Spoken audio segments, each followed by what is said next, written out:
தெய்வம் ஒரு புறம் பக்கம் துணை என நிற்கும் இருபுறம் 8 திசைகளும் தொட்டு தகர்த்திட கேட்கும் நம் முரசு.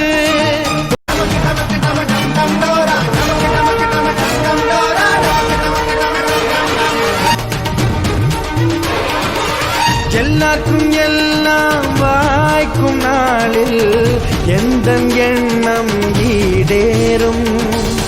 இல்லாமல் போனால் மேலும் மேலும் எந்த கண்கள் சூடேறும். என்னை தொடர்ந்து வருகின்ற பேரை என்றும் விடமாட்டேன்.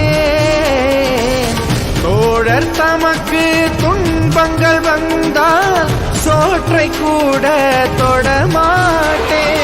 இடிமழை மின்னல் கிடை வரும் போதும் நடுங்கிட மாட்டேன். நான் தான் முன்வைத்த காலை பின்வைக்கும் வேலை என்னிடம் கிடையாது. தடந்தோள்